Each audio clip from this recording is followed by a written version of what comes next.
Bonjour à tous, nous poursuivons notre série sur Ésaïe 9.5, ce verset qui nous dit « Car un enfant nous est né, un fils nous est donné, et la domination reposera sur son épaule, on l'appellera admirable, conseiller ». Dans une autre version, c'est l'admirable conseiller, Dieu puissant, Père éternel, prince de la paix. On a déjà eu l'occasion de voir deux de ces titres concernant Jésus, l'admirable conseiller et encore Dieu puissant.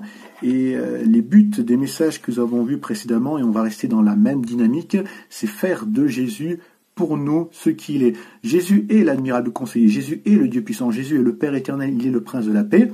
Mais le but, c'est qu'il le soit pour chacun d'entre nous à titre personnel. Alors, concernant ces titres qui sont donnés au Seigneur, on va se poser trois questions. C'est déjà en quoi ce titre de Père éternel est pertinent, pourquoi faire de Jésus son Père éternel et comment faire de Jésus son Père éternel. Alors déjà, en quoi ce titre est pertinent ?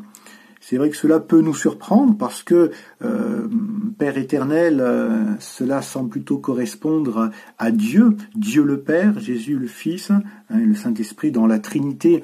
Jésus occupe la place de Fils et non de Père, cela peut donc nous surprendre. Bien déjà, ce terme de Père évoque la divinité de Jésus au même titre que lorsqu'il est dit de lui qu'il est le Dieu puissant. De plus, le terme de Père, quand même, évoque plusieurs choses qui correspondent bien à Jésus-Christ, car l'appellation de Père ne se réduit pas à géniteur. Père évoque également fondateur, protecteur, éducateur, modèle, figure d'autorité. Et cela correspond quand même bien à Jésus-Christ. Et autant on ne choisit pas son géniteur, personne ne choisit son père, son géniteur. Par contre, on peut choisir quel modèle on veut suivre, à quelle figure d'autorité on va obéir, sous quel protecteur nous allons nous placer. Et c'est en cela que nous pouvons faire de Jésus notre Père éternel. Puis, dans les différents pères, donc ça équivaut aussi à fondateur père. Lorsqu'on parle de Sigmund Freud, par exemple, on dit qu'il est le père de la psychanalyse, le fondateur de la psychanalyse. Eh bien, d'une autre manière, Jésus est le père, le fondateur d'une relation privilégiée que nous pouvons avoir avec Dieu, en faisant de nous l'Église, les membres de son corps. Car ce n'est pas un bâtiment que Jésus a construit dans un lieu précis, où Dieu peut manifester sa gloire, comme ce fut le cas du temple de Salomon, mais nous sommes devenus le temple du Saint-Esprit et Dieu habite en nous. Et tout cela devient possible par Jésus qui bâtit son Église. Jésus est le fondateur, le constructeur, le créateur, le bâtisseur de son Église et nous sommes devenus l'Église de Jésus-Christ. Et ainsi, nous avons donc cette relation vraiment privilégiée. Dieu habite en nous par son Esprit. C'est en cela que Jésus est le Père, le fondateur de l'Église. Alors pourquoi faire de Jésus son Père éternel ? Bien tout simplement pour avoir la vie éternelle. 1 Jean 5, 11, 12 nous dit « Et voici ce témoignage, c'est que Dieu nous a donné la vie éternelle, et que cette vie est dans son Fils. Celui qui a le Fils a la vie, celui qui n'a pas le Fils de Dieu n'a pas la vie. » Et la vie éternelle, ce n'est pas seulement une vie qui n'en finit plus, mais c'est une qualité de vie qui commence quand on reçoit Jésus dans notre cœur et dont les tracas du quotidien ne peuvent ôter la paix, la joie, la sérénité qui sont la conséquence de la présence de Jésus dans notre vie. Il y a ce petit cantique qui dit « Quand Jésus est devenu le maître de ma vie, tout a changé, la paix, la joie ne me quitte pas. » C'est vrai que ça fait un peu slogan. Un peu slogan, on pourrait dire, une fois qu'on a Jésus, plus de problème. C'est pas tout à fait ça.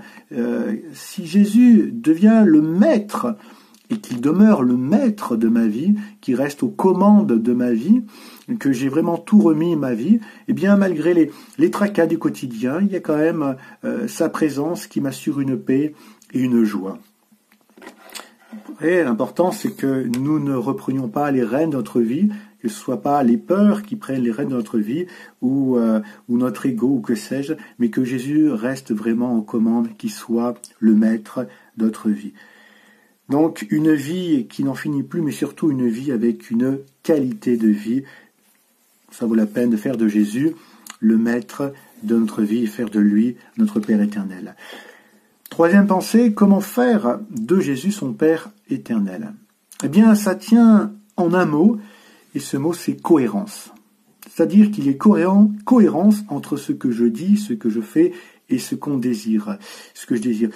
Prenons un exemple d'incohérence, c'est dans Jean, c'est lorsque Jésus va parler avec des religieux et il va mettre en évidence leur incohérence entre ce qu'ils disent appartenir à Dieu, et ce qu'ils désirent, ce qu'ils veulent faire. Alors, Jean 8, 37 à 44, c'est donc Jésus qui parle, il dira « Je sais que vous êtes la postérité d'Abraham, mais vous cherchez à me faire mourir, parce que ma parole ne pénètre pas en vous.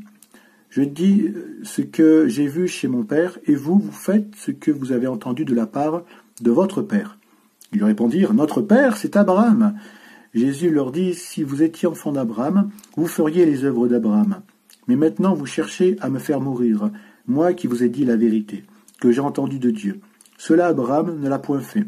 Vous faites les œuvres de votre Père. » Ils lui dirent « Nous ne sommes pas des enfants illégitimes, nous avons un seul Père, Dieu. » Jésus leur dit « Si Dieu était votre Père, vous m'aimeriez, car c'est de Dieu que je suis sorti et que je viens. Je ne suis pas venu de moi-même, mais c'est lui qui m'a envoyé. Pourquoi ne comprenez-vous pas mon langage? Parce que vous ne pouvez écouter ma parole. Vous avez pour père le diable, et vous voulez accomplir les désirs de votre père. Il était meurtrier dès le commencement, et ne se tient pas dans la vérité, parce qu'il n'y a pas de vérité en lui. Lorsqu'il profère le mensonge, il parle de son propre fond, car il est menteur et le père du mensonge. » Voilà, ces religieux ont beau dire qu'ils sont enfants de Dieu, leurs œuvres, leurs désirs montrent l'inverse de ce qu'ils prétendent être. Verset 39, « Notre Père, c'est Abraham », c'est ce qu'ils vont dire. Jésus leur dit « Si vous étiez enfant d'Abraham, vous feriez les œuvres d'Abraham. » Verset 44, « Vous avez pour père le diable, et vous voulez accomplir les désirs de votre père. Il a été meurtrier dès le commencement, etc., etc. » Il y a donc là un gros problème d'incohérence entre ce qui est dit, ce qui est fait, ce qui est désiré dans la vie de ces personnes. Et cela doit nous amener à réfléchir sur nous-mêmes, sur notre cohérence ou nos incohérences. Un exemple d'incohérence, ce serait de dire, moi je veux de Jésus comme étant mon Père éternel parce que je veux la vie éternelle, et en même temps, ça serait rejeter tous les autres aspects de sa paternité, tels que sa protection, son éducation, son autorité, sa correction, etc., etc. Et là, on pourrait dire c'est pas très cohérent. Je sais que c'est ce que font certaines personnes avec leurs parents lambda.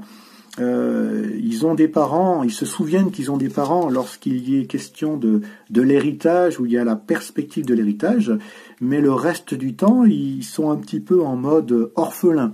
Ils oublient qu'ils ont des parents, et lorsque leurs parents leur donnent des conseils, ils les rejettent presque violemment. Cela leur est insupportable. C'est un peu incohérent, et je trouve que lorsqu'on est témoin de ces choses, cela nous gêne un peu. Lorsqu'il y a un intérêt, tu te rappelles de tes parents. Lorsqu'ils ne vont pas dans ton sens, tu les dénigres. Certains parents acceptent ce châtiment de leurs enfants, mais avec Jésus, cette manière de faire ne fonctionne pas. On ne peut pas dire, Seigneur, moi je veux les avantages de la vie chrétienne, la bénédiction, la vie éternelle, la guérison, mais tout ce qui correspond à ta discipline en tant que Père, en tant que Seigneur, ça je le rejette. Cela ne fonctionne pas. Et en plus, cerise sur le gâteau, Jésus reste éternellement le même. Avec nos parents, selon la chair, bien les relations elles changent. En bien ou en moins bien, en tout cas, elles changent. Elles changent parce que nous changeons, parce que nos parents changent. Lorsqu'on devient majeur, lorsqu'on travaille, lorsqu'on quitte la maison, lorsqu'on se marie, lorsqu'on a nous-mêmes des enfants, les relations changent. Lorsque nos parents sont très très très âgés, eh bien parfois la relation est totalement inversée. Ce sont les enfants qui deviennent les parents et les parents les enfants. Mais en tout cas, avec le Seigneur Jésus, ce n'est pas le cas. On reste ses petits pour toujours. Un exemple de cela, c'est l'une des rencontres de Jésus avec ses disciples après la résurrection, c'est dans Jean 21, verset 5. Jean 21, verset 5. Jésus leur dit, « Enfants, n'avez-vous rien à manger ?» Ils répondirent non. Il leur dit, « Jetez le filet du côté droit de la barque, et vous trouverez. » Ils le jetèrent donc, et ils ne pouvaient plus le retirer à cause de la grande quantité de poissons. Alors le disciple que Jésus aimait dit à Pierre, « C'est Seigneur. » Et Simon-Pierre, dès qu'il entendit que c'était Seigneur, mit son vêtement et sa ceinture, car il était nu, et se jeta dans la mer. Les autres disciples vinrent avec la barque, tirant le filet plein de gros poissons, car il n'était éloigné de terre que d'environ 200 coudées. Lorsqu'ils furent descendus à terre, ils virent là des charbons allumés, du poisson dessus et du pain. Jésus leur dit, « Apportez des poissons que vous venez de prendre. » Au-delà du côté miraculeux de cette pêche, on peut y voir un côté très paternel de Jésus envers ses disciples. Il les appelle enfants.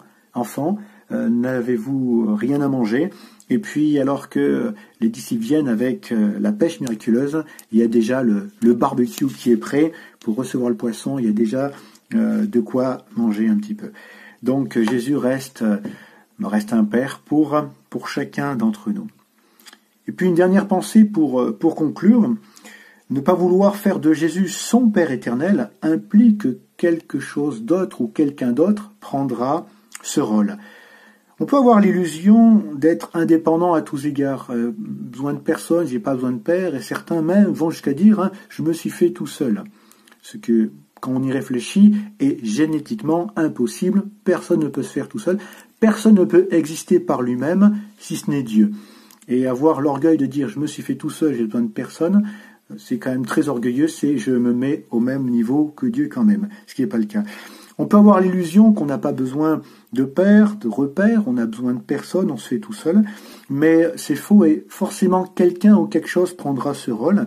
Et si c'est pas le Seigneur de qui on va recevoir protection, éducation, dont on va reconnaître l'autorité, eh bien ça sera autre chose. Et ce qui prendra ce rôle sera certainement pour notre malheur si c'est pas le Seigneur. Alors, ayons l'humilité de reconnaître qu'on a besoin d'un Père.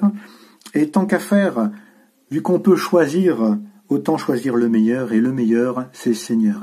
On n'a pas choisi nos pères selon la chair. Je pense que dans les pères, il y a eu des bons, des moins bons. Mais je pense que la majorité d'entre eux, de ces pères, ils ont fait comme ils ont pu, ils ont fait au mieux. En tout cas là, on peut choisir notre Père éternel Jésus, et ça sera le meilleur de tous les divins papas. Donc, c'est l'occasion de dire Seigneur, adopte-moi. Et il le fait. Pour conclure, eh bien, faisons de Jésus notre Père éternel, bien, en restant cohérent entre ce qu'on dit, ce qu'on fait, ce qu'on désire, pas comme les religieux dont nous avons vu l'attitude il y a quelques instants dans Jean 8. Réalisons que c'est une grande opportunité que nous avons là, alors ne passons pas à côté.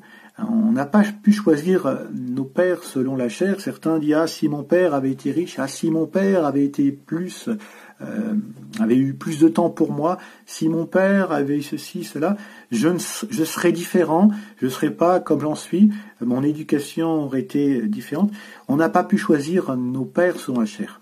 Mais là, on peut choisir Jésus en tant que Père. Et donc, c'est pas encore fait, prendre vraiment un nouveau départ avec un super papa. C'est l'occasion de le faire. Et vraiment, saisissons cette opportunité, ne passons pas à côté si ce n'est pas encore fait.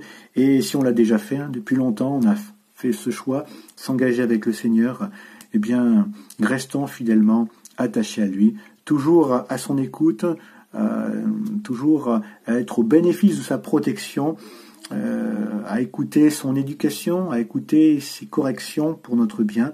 En tout cas, que Dieu vous bénisse, que Dieu nous bénisse ensemble. Nous avons un merveilleux papa. À très bientôt pour un prochain thème. On poursuivra avec Jésus étant le prince de la paix, notre prince de paix. Que le Seigneur vous bénisse. À bientôt.